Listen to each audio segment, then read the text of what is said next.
Good morning. It's good to see you again this morning. Hope you're well today. I am in Hebrews chapter 12 and the first two verses, which are just beautiful verses but very challenging.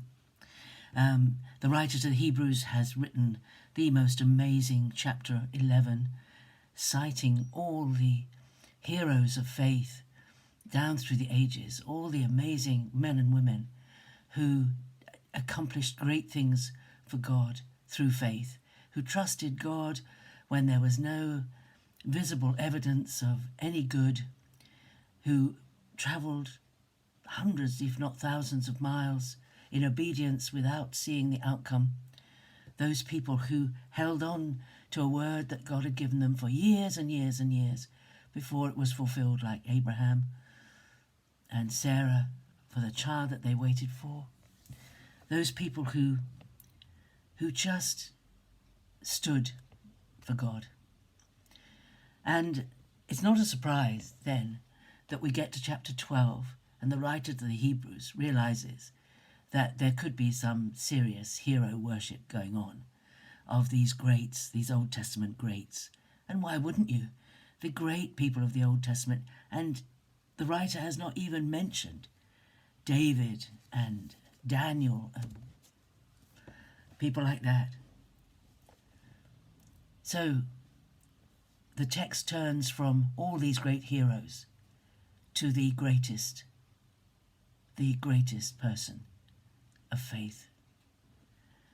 Listen to how it's written.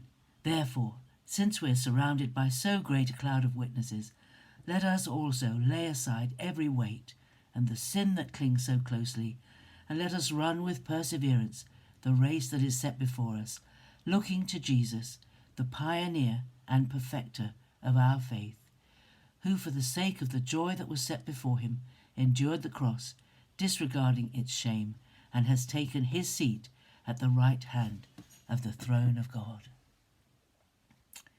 We have these wonderful examples of people, and the writer here tells us that all of these, they've gone before. They're like an audience, or they're like the people who are in the Colosseum watching the games, watching the races and cheering the racers on. We are still in the race. They have reached the finish. And they are watching us and encouraging us and shouting us on. And in the light of the fact that they are all there, and there are people to witness how we live our lives, we should be more and more determined to win the right race, to finish the race, to lay aside everything that will stop us pursuing our walk with Jesus, our race with Jesus, our life with Jesus. And who is the great pioneer? It says here, looking to Jesus, the pioneer and perfecter of our faith. I prefer the other word that's used in some translations, the author. The author. Because a pioneer is someone who starts doing something and other people follow him. But the author is the one who has the ideas and who writes the book. And you know, God is the ideas person. Just look at creation. Look at the variety in flowers and plants, trees.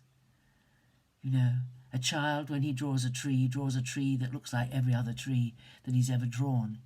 But God made hundreds, thousands of different varieties of trees and plants and insects and beetles and animals.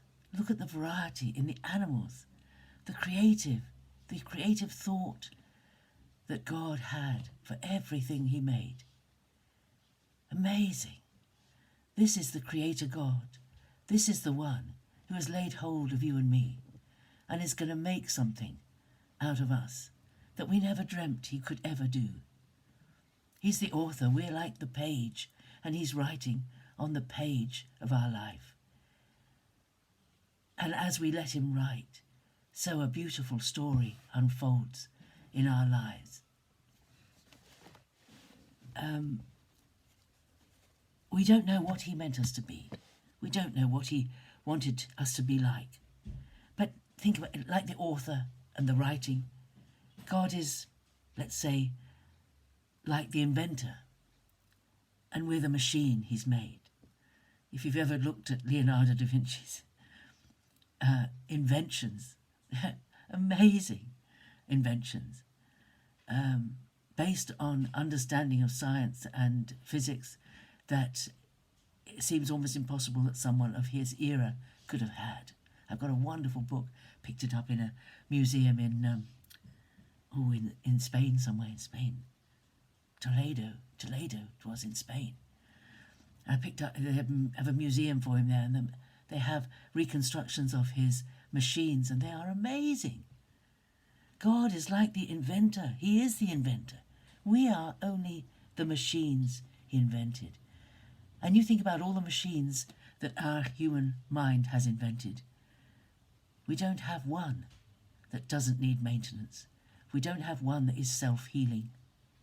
We don't have one that recovers from a breakdown as our machine does.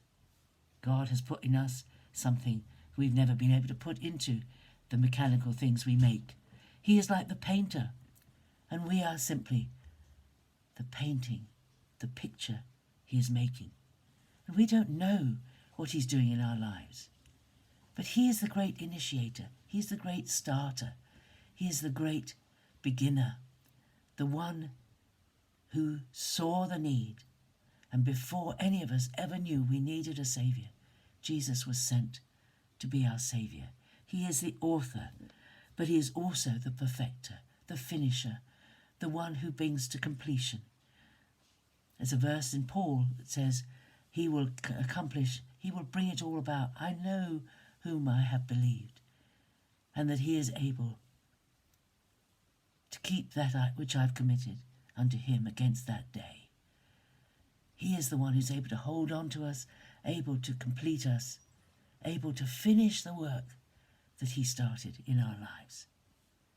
So looking to Jesus, the author and finisher, the pioneer and perfecter of our faith. Keep your eyes on Jesus today. God bless you. I'll see you again tomorrow. Bye-bye.